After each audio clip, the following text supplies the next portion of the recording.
May nabasa kayong ganon sa statement? Dira niya Mr. Maravillas, ang ibig sabihin nun, ni Harimao, in-interpret niya yung sabi ni Mrs. Marcos, Lisa Marcos, na hindi yon ginawa.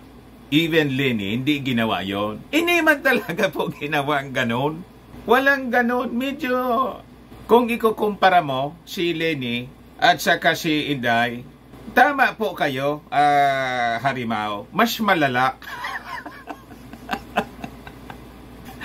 Tama? Si Lenny kasi medyo may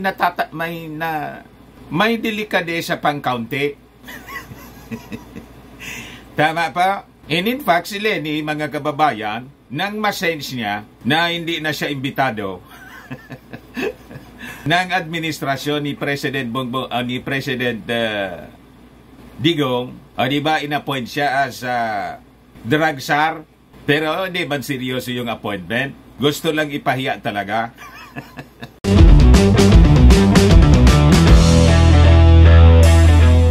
Ito naman po yung bago naming product na binibenta online.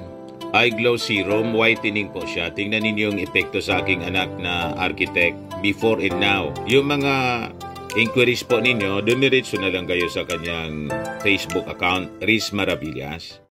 Nag-react na mga kababayan si Harimao doon sa naging payag ni First Lady Lisa Marcos tungkol kay Inday na pumunta si Inday sa rally ng mga nananawagan ng kodita sa Pangulo. Ano ba, sabi sa interview ni Katonying, mga kababayan, kay Lisa Marcos, nasaktan na niya ako. Ngayon, sabi po ni Harimao, ngik. Yan ang reaction po ni Harimao. Yan o. Mas malala daw si BP Sara kay Lenny. Ngek. She's never said anything negative about PBBM kahit ano pa ang nasa loobin niya. Hello. Ito naman si Harimao, parang hindi abogado. Wala mang ganong sinabi si Lisa Marcos na mas malala si Inday kay Lenny. May sinabi bang ganon? Talagang nangilig ninyo magtay ng kwento para kayo yung Chinese ambassador. Palibasaan niya Mr. Maravillas, magkakakulay sila ng mga Chinese. Mga propagandista ng China. Kaya sanay sila na magtay ng kwento. Tulad ng akusasyon ng China na yung ating Pangulong Bongbong Marcos daw ay alam yung secret agreement. Yan ngayon ang sinasabi ng Chinese Embassy, mga kababayan. Yung Chinese ambassador, parang si Harimao po, mahilig magtay-tay ng kwento. Wala man pong sinabing ganyan si Mrs. Lisa Marcos. Napakalinaw sa interview po. Parang hindi ninyo pinakinggan. Ito yung sinabi ni Mrs. Lisa Marcos. Sabi niya, for me, nasaktan ako because my husband will do everything to protect you. You run together, di ba? Sama-sama tayong babangon muli. Pumunta ka sa rally. Tatawagin yung presidente mong bangag, di ba? You're going to laugh. Tama ba yon? Even Lenny never did that. Yung man lang po ang sinabi ni Mrs. Lisa Marcos. Hindi man niyang sinabi na mas malala pa si Inday kay Lenny. May nabasa kayong ganon sa statement? Dira niya Mr. Maravillas, ang ibig sabihin nun ni Harimao, in-interpret niya yung sabi ni Mrs. Marcos, Lisa Marcos, na hindi yon ginawa. Even Lenny, hindi ginawa yon. Hindi man talaga po ginawa ang ganon. Walang ganon. Medyo, kung ikukumpara mo si Lenny at saka si Inday, tama po kayo, Harimao, mas malala. Tama? Si Lenny kasi medyo may delikadesa pang kaunti. Tama pa? And in fact, si Lenny, mga kababayan, nang masense niya na hindi na siya imbitado ng administrasyon ni President Digong, o di ba inappoint siya as drug czar, pero hindi man seryoso yung appointment, gusto lang ipahiya talaga.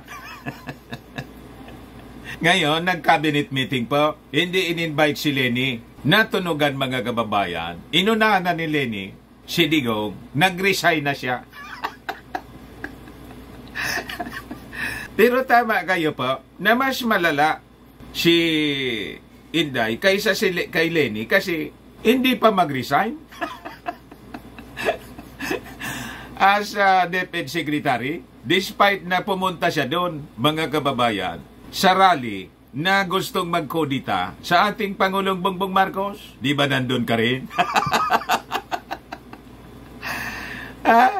But before ko mga kababayan ibigay sa inyo yung full story ng mga balitang yan, kasi may mga nag-react ng iba at magandang ipaabot ko sa inyo itong reaksyon ng isang member ng Congress sa naging statement po ni Mrs. Lisa Marcos. Click subscribe muna po dito sa ating YouTube channel and hit the notification bell para lagi po kayong updated sa mga kaganapan dito sa ating bansa. Like and share na rin po ninyo ng ating video. At huwag na rin po ninyo na-skip yung ating mga commercial ads para tuloy-tuloy lang ang pag-unlad ng Bagong Pilipinas. Sa mga naghanap po ng malinis and spacious fitness gym, pumunta lang po kayo sa aming Colossal Fitness Gym. We also offer Grab Car Rental with our brand new 2023 model ng Toyota Innova. We also accept booking for those who are planning to travel via PAL, Cebu Pacific, and other airline companies. And bills payment for Meralco bills, PLDT, etc. Ang Colossal Fitness Gym is located at 3rd floor Security Bank Building, Landco Business Park, Legazpi City, Albay. For inquiries, look for Gilon Maravillas. Contact number 0966-802-0949. Na-set up na rin po yung aming mga bagong gym equipment. May treadmill na rin po kami.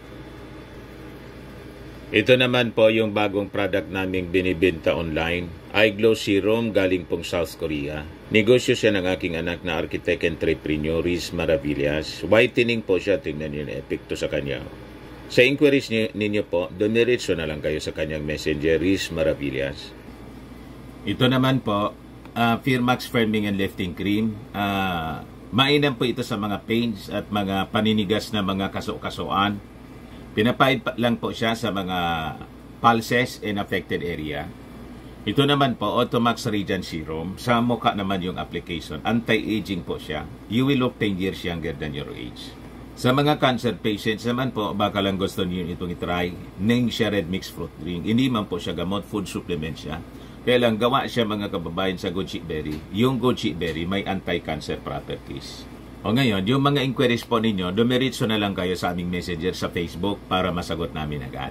Ayos pa? Ayos na ayos, adya Mr. Maravillas. So balikan natin mga kababayan yung kwento, yung sinabi ni Harimaw na ngi! So mali po yung sinasabi ni Harry Roque. Sa bagay, ano pa man ang asahan ninyo sa taong ito, isanay na sanay sila sa pagtatahi-tahi ng kwento para mag-suit sa kanila pong agenda na siraan yung ating Pangulong Bongbong Marcos. Kasi nga po, may wagang kamay na nagpapagalaw sa kanila. Galing pong Beijing.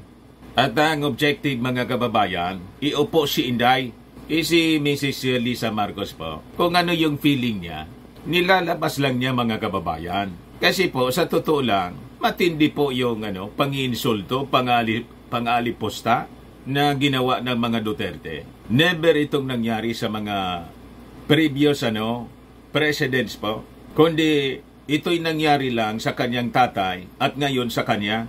Ganon sila inaaliposta, binababoy. Pero tingnan ninyo, yung ating Pangulong Bongbong Marcos, kalma lang po, tuloy-tuloy sa kanyang mga ginagawa. Pero Mr. Maravillas, bakit nagpa-interview na si si First Lady Lisa Marcos kay Katunying, malapit na po ang paghuhukom. Di ba? Sabi nga po, in everything there is a season in time. A time to, to laugh, and a time to mourn. A time to embrace, and a time to refrain from embracing. Malapit na po ang total na, divorce ng Uniteam. Nag-hold na lang po sa Uniteam yung ating Pangulong Bongbong Marcos. Tapos si Amy Marcos, nakita ko kasama si Inday. Ayaw pang bitawan, mga kababayan ni Amy Marcos, si Inday. Nandun sa Isabela yata yon. Nasa distribution ng mga yung sandar yata. Tingnan natin. Oh, ito po. Yung pamilya, mga kababayan, ng gustong magkudita. Nag-aalipusta sa kanyang kapatid na si Pangulong Bongbong Marcos. Kasama si Indayo. Posted 18 hours ago. Nasa Kawayan City, Isabela kami ng aking kaibigan. O kita ninyo? Na si BP Inday Sara noong Miyerkules, Abril 17. Kasama namin sina Department of Agrarian Reform Secretary Conrado Estrella III, the Regional Director Primo Silara, Isabela Governor Rodito Albano III, Vice Governor Faustino Bocci III, at si Calayan City Mayor Cesar D. Jr. sa pagbibigay ng 1,140 Emancipation Patents, Certificates of Land Ownership Award, and e-titles para sa 901 Agrarian Reform Beneficiaries mula sa iba't ibang probinsya sa lugar. Kasama, mga kababayan, ni Super Ate.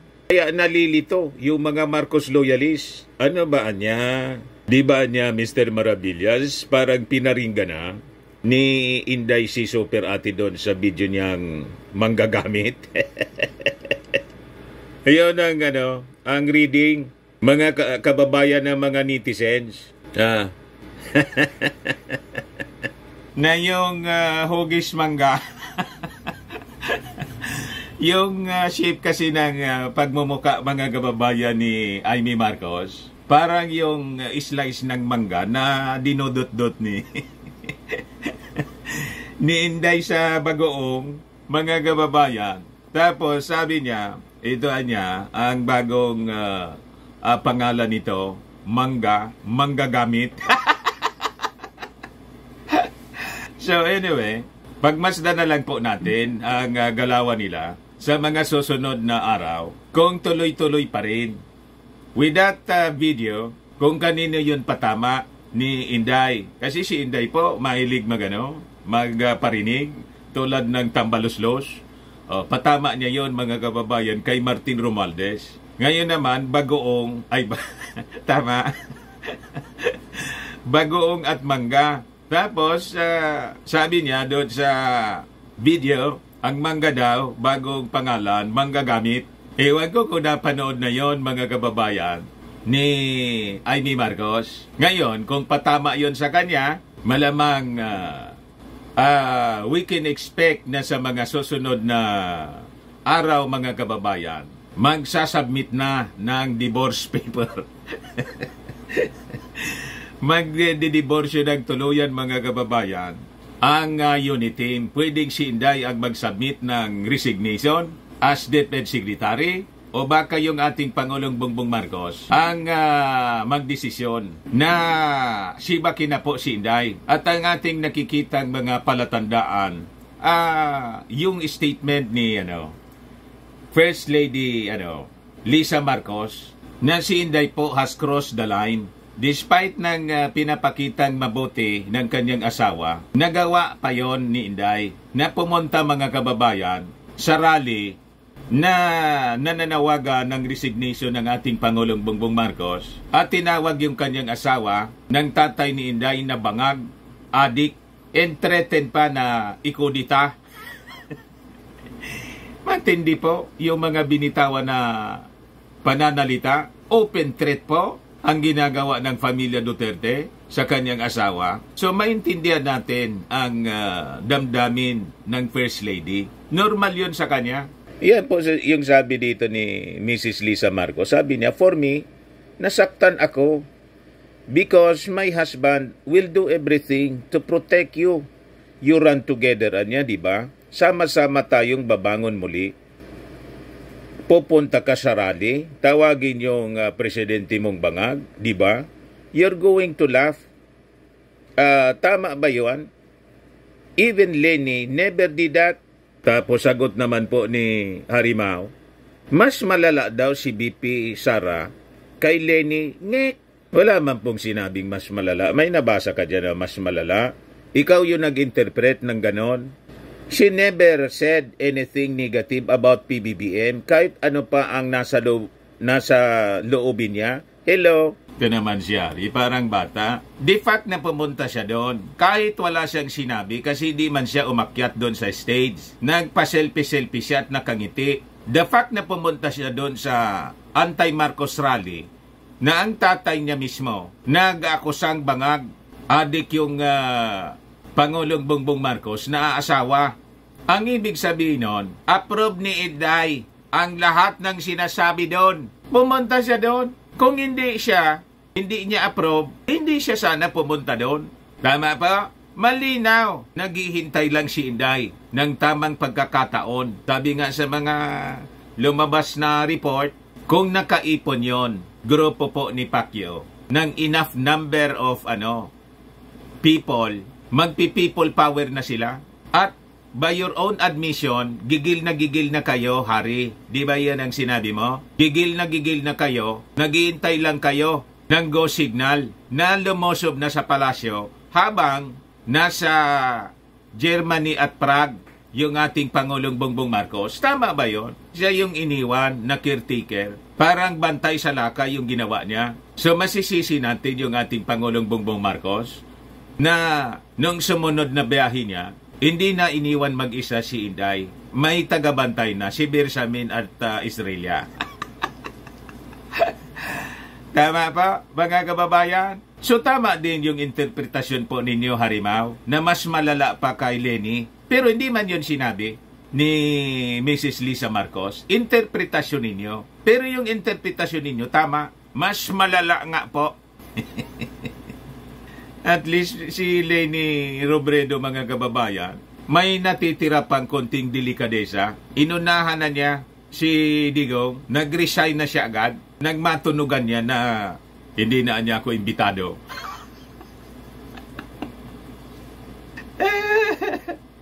Nag-resign, mga kababayan, as drug czar. Pero si Inday, kapitoko pa rin, despite ng kanyang mga pinagagawa. At despite ng ginawa ng ating Pangulong Bongbong Marcos, na hindi na siya iniwang mag-isa, as caretaker, nang magbiyahe yung ating Pangulo pa Amerika, kung may hiya siya sana, hindi na niya yun tinanggap. Kasi, pahiwatig yon ng ating Pangulong Bongbong Marcos, na unti-unti nawawala na siya ng tiwala sa kanyang Vice Presidente. Hindi ba yon malinaw sa inyo, Harimao? Pero alam namin na makikipagtigasan kayo kasi nga, sabi ng mga analyst, narinig ko lang ito po, hindi man ito galing sa akin. Yung DepEd kasi ay siyang may pinakamalaking budget sa lahat ng departamento.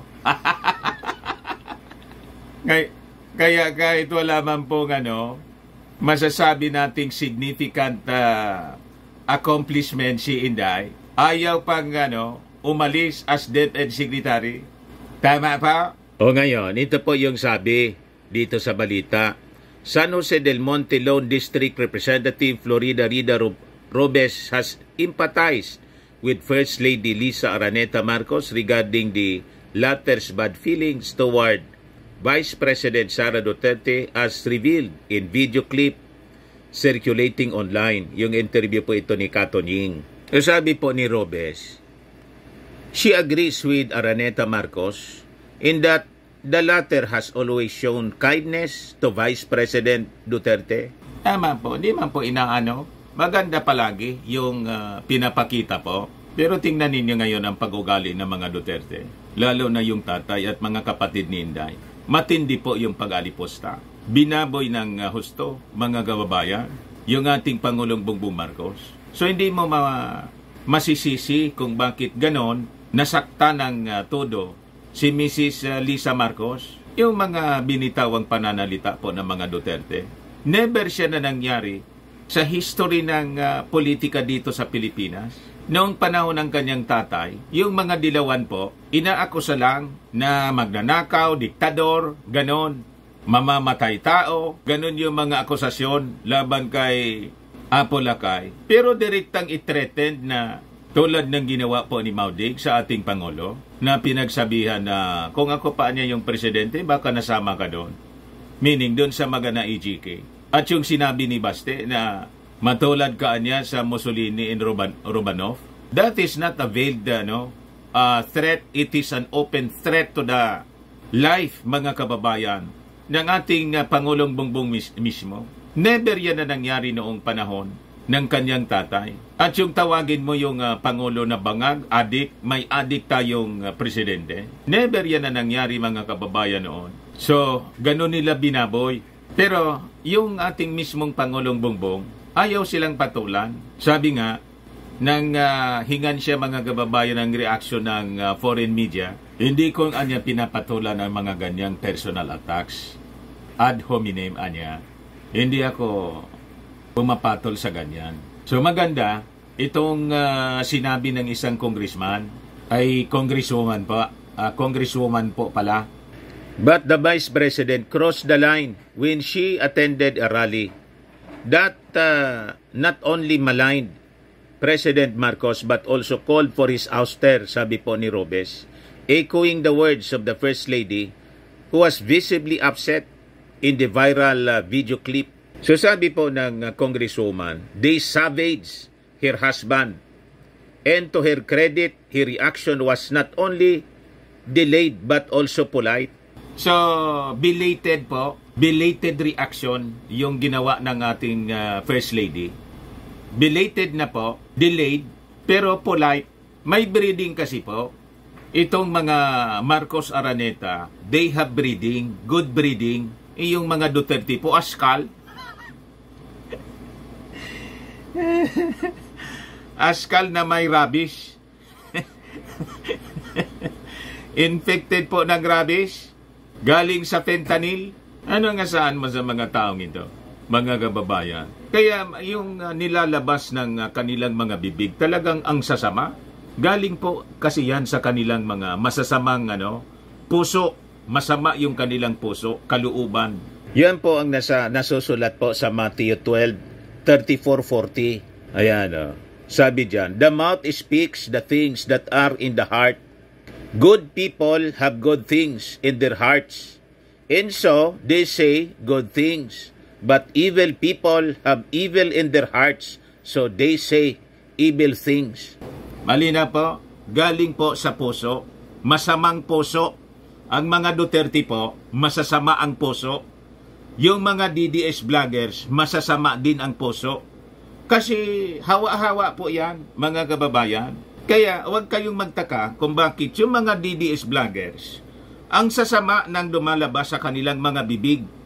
Tama? Pagmumura, pag-aaliposta sa mga Marcoses, pangiinsulto, pinapalabas sila lang yung mga matatalino, at yung mga pro-Marcos vloggers, mga bobo.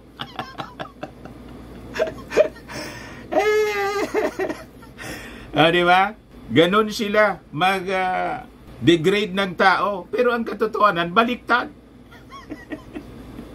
Ganon kasasama sila magsalita. Kasi po, masasamang tao sila. Kasi masasama ang kanilang puso. Evil hearts. Kaya ang mga lumalabas sa kanilang mga bibig, basura po. Napakalinaw. Good people have good things in their hearts. And so, they say good things. But evil people have evil in their hearts. So, they say evil things. Kaya wala tayong marinig na masama mula sa bibig ng ating Pangulong Bongbong Marcos. Kasi mabuting tao po yung ating Pangulo. In contrast, masasamang tao po yung mga Duterte, Kaya masasama yung lumalabas sa kanilang bibig. Pati ng lahat ng kanilang kaalyado. Si Mrs. Lisa Marcos, hindi natin maringgan ng masamang pananalita despite ng pangalipusta sa kanyang asawa. Kasi mabuti ang kanyang puso. Malinaw na po. Mga nagre-react dito po sa aking video na kung ano-ano yung sinasabi sa akin, hindi ko po pinapatulan kasi alam ko na yung kanilang pagkatao. Mga masasamang tao sila. Kaya kung ano-ano po yung tinatawag sa akin, kung ano-anong mga akusasyon, hindi ko man po pinapansin kasi kilala ko na ang kanilang pagkatao. Ito sila po Ba't ko naman po ibababa yung aking pagkatao sa level po nitong mga masasamang loob? Tama ba? So, sakto yung description po ni Congresswoman Robes. So, sabi niya, now compare her language to the venom spoiled by the Dutertes. Yung venom po, galing yun sa galing yun sa ahas. Venom. I-compare mo niya yung venom. Ang ibig niyang sabihin, yung napakasasamang mga salita, yung pagtawag sa ating Pangulong adik, may bangag tayong presidente. I-compare mo niya sa mga pananalita na binibitawan or binitawan ni Mrs. Lisa Marcos despite ng pag-alipusta sa kanya ng mga Duterte, sa kanila ng mga Duterte. Polite pa rin niya. Is the First Lady's statement factual? Yes, it is based on the truth. It is an honest reaction niya to insults uttered during a rally that happened, she underscored. Vice President Duterte's father, former President Rodrigo Duterte, has become one of the incumbent chief executive's harshest critics this past few months. At never nating na-experience na nagkaroon tayo ng Pangulo, dating Pangulong ganyan, katindi. Wala na siya sa posisyon, daldal pa rin ang daldal, at gustong magdikta sa kung anong dapat gawin ng ating Pangulong Bongbong Marcos. Parang siya na lang yung magaling. At yun din ang pananaw ng kanyang mga supporters na kulto. Palibasa yung spiritual advisor po niya, kulto nga. O, di ba? Na may patong-patong na kasong sexual harassment, sexual abuse, rape, ano pa ngayon? Yung non-bailable, qualified human trafficking, kung ano-ano pa. Boss, dito po sa local courts, pati sa Senado, under investigation, pati doon po sa Amerika, wanted siya. Yun ang spiritual advisor, mga kababayan ni Mau Diggs. Asa pa kayo na may maririnig kayo na mabuting pananalita galing po sa kanila? Inapakalinaw ang sinasabi po sa Bible. Ulitin natin. Sabi sa Mateo 12:30-40, ang bibig daw ay nagsasalita ng mga bagay na galing sa kanyang puso. Na galing sa puso. Ang mabubuting tao may mabuti sa kanyang puso. Kaya, ang sinasabi niya, mabubuti rin. Pero ang masasamang tao, may masama siyang puso. So, ang sinasabi niya, masasama rin. Malinaw na pa. Ngayon, nasa sa inyo na lang po kasi demokrasya tayo. Kung gusto ninyong magpakabuti, makarinig ng mga mabubuting bagay, pakinggan ninyo ang ating Pangulong Bongbong Marcos. Pakinggan ninyo yung mga vloggers na sumusuporta sa ating Pangulong Bongbong Marcos. Pero kung gusto ninyong magpakasama, di doon kayo sa mga Duterte at makinig doon sa mga vloggers nilang masasama. Choice ninyo yan buhay ninyo yan Hindi namin kayo pipigilin. Gusto ninyong magpakasama. Sabi po sa Revelation 22:11, let the one who does wrong continue to do wrong. Let the vile person continue to be vile.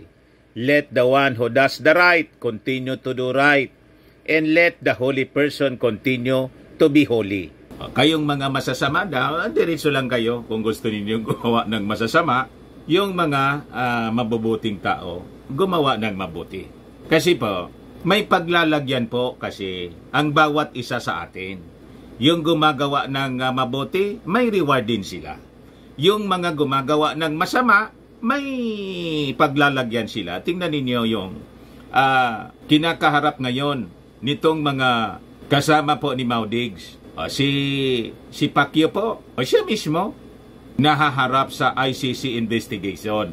Yung SMNI, sarado. Si Pacquiao, wanted. Ngayon, namomoro na rin po si Pantaleon.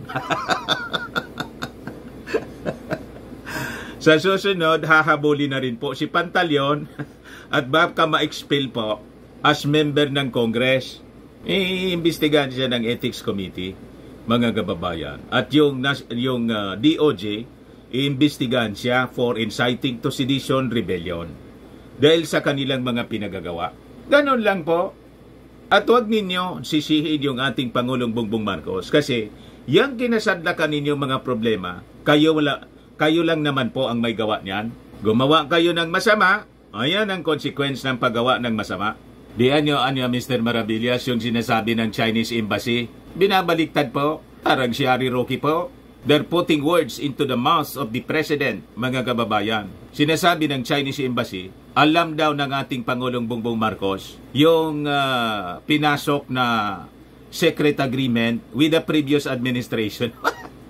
Mismo nang nagsabi yung ating Pangulong Bongbong Marcos, hindi ko anya alam. Mas marunong pa kayo sa aming Pangulo. Tama? Kaya nga, pinapaliwanag yung dating Pangulo, paliwanagan niya kayo. Kasi yung mga previous officials niya, bangga-bangga yung mga sinasabi. Si Panelo sabi wala. Si Harimau, binulgar na mayroon. Tapos si Diggs, gusto niyang i-deny, in effect sa kanyang interview, pa-presscon, inadmit niya na may gentleman's agreement talaga siyang pinasok kasi pumayag siya for status quo. Di ba? Ito ngayon yung sinasabi ng Chinese Embassy po. Marcos admin was briefed on agreement covering WPS activities. Ayan po ang sabi nila rito. Since the current Philippine administration took office, the Chinese side has repeatedly briefed this administration on matters related to the gentleman's agreement. The Chinese side invited the envoy of the President to China for special concerns of the Philippines to Beijing last September to discuss how to properly manage the situation at Ayungin Shoal, which resulted in an internal understanding, sabi po ng Chinese Embassy spokesperson sa nilabas nilang statement. Kasi sabi ng ating Pangulo, ano yung laman ng secret agreement and why was it kept secret? Magtatanong ba ng ganon yung ating Pangulong Bongbong Marcos kung alam niya? Ba't pa siya magtatanong? Tama? Kasi yung ugali ninyo, mahilig kayo na mag-assume. Yan ang ugali ng mga Chinese. Para lang makapag-take advantage sila. Ganon ang kanilang ginawa. In-assume nila, kanila ang buong di ba? Kanila yung buong South China Sea, itong West Philippine Sea, including mga kababayan, yung mismong pinanalunan natin sa arbitral tribunal. In-assume ninyo because you do not want to recognize the ruling ng UNCLOS. Yan ang mali sa inyo. Naging party kayo ng UNCLOS. Pagkatapos, sasabihin ninyo, dahil hindi pumabor sa inyo yung desisyon, hindi na ninyo i-recognize. May ganon talaga. Kaya po, wag tayong naniniwala sa mga Chinese propaganda na binibitawan nila at pinapakalat nila hindi lang through their embassy, kundi sa pamamagitan ng kanilang mga kakampi rito na mga politiko dati na sa tingin po ng ating mga authorities, lalo ng Coast Guard, possibly it is funded by Beijing to show divisions sa ating mga mamamayang Pilipino. So wag kayong paluloko sa kanila, mga kababayan. Kaya yung ating Pangulong Bongbong Marcos, tuloy-tuloy lang sa kanyang ginagawa sa pagpapalakas po ng ating defense. And in fact, kahapon, kausap niya yung leader ng New Zealand. Pati New Zealand po ay gustong sumama para sa defense ng ating bansa. Ito yung balita. Philippine-New Zealand to sign enhanced defense agreements by end of 2024. So ito yung kinaiinis ng China. Kasi nachichikmate sila ng ating Pangulong Bongbong. So sabi dyan, New Zealand Prime Minister Christopher Luxon met with President Marcos in Malacanang. The two leaders agreed on enhancing defense cooperation. They committed to maintaining and strengthening defense engagements while exploring new frameworks of cooperation to deepen defense ties. Both sides committed to designing of a mutual logistics supporting arrangement by the end of 2024 and to concluding a status of visiting forces agreement. Madaling sabi, lalong dumarami. Mayroon tayo sa Amerika na Mutual Defense Treaty. Mayroon din tayong VFA and EDCA sites with America. And our defense agreement with Japan, magkakaroon din tayo ng katulad po na VFA sa Japan at pati po sa Australia. And this time, New Zealand na rin po, mga kababayan. So dumami ng dumami yung ating kasangga. Ready to defend the Philippines mula sa aggression ng China. Sabi rito, Marcos has been collecting international allies amid the Philippines territorial row with China over the West Philippine Sea. The area in the South China Sea that belongs to the Philippines exclusive economic zone. Ay yung ating Pangulo po sa kanyang posisyon at matatag na paninindigan, nasama siya sa 100 people, influential people ng Time Magazine. So, kaya po, sige tahol ng China, lalo't isasagawa po dito mismo sa West Philippine Sea, yung balikatan. Ayan po, balikatan exercise to proceed as China warns of greater insecurity. So, by their own admission, na insecure na po sila. Kasi po, we have now a multilateral force which is superior than the People's Republic of China's armed forces.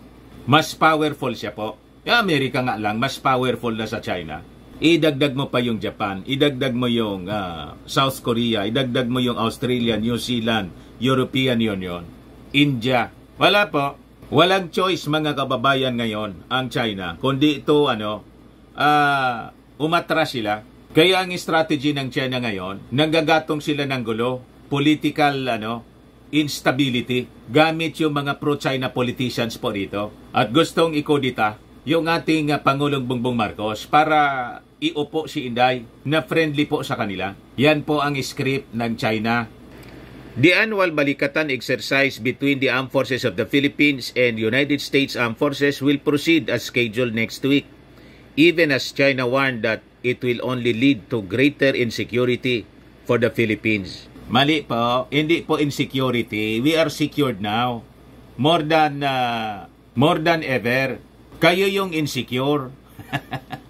Binabaliktad ninyo. Pinoposisyon namin ang lahat ng deterrence dito. Paano ma-insecure kami? Na pinoposisyon nga namin, kayo yung insecure, kaya daldal kayo ng daldal. Yan ang katotohanan niyan. Kasi kung hindi kayo insecure, hindi kayo dapat dumaldal. Tahimik lang dapat kayo. Kasi ang mga confident na tao, hindi masyado nagsasalita kasi tiwala sila sa sarili nila. Hindi man calculated nila. Hindi man kailangang dumaldal yung mga magagaling. Di ba? Powerful ka pala, dumaldal ka pa ng dumaldal. Ano yun? O di gawin mo yung gusto mong gawin kasi powerful ka naman. Anong rason bakit kailangan mong mag-cry baby? Di ba? Hindi kasi ninyo masindak yung ating magiting na Pangulong Bongbong. Diretso lang siya. The Armed Forces emphasizes that the balikatan exercises are not directed towards any specific country.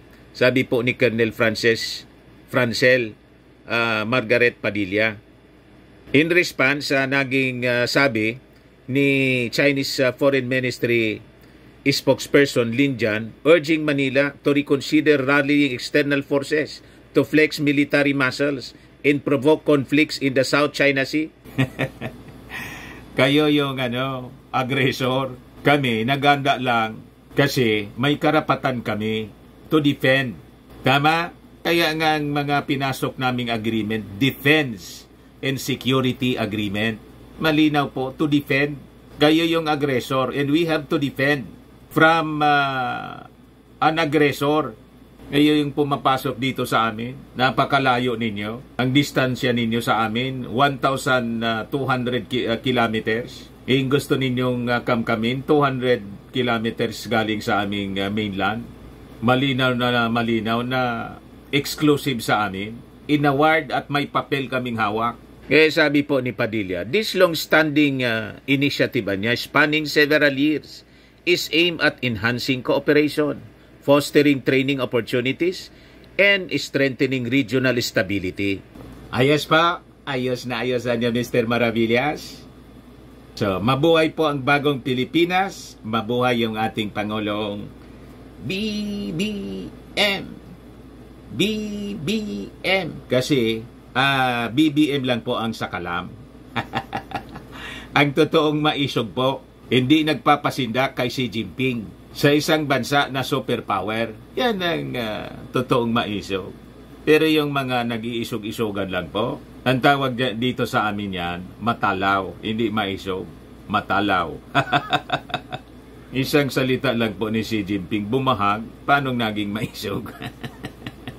So ako po si Dante Maravillas. Bye-bye po. God bless.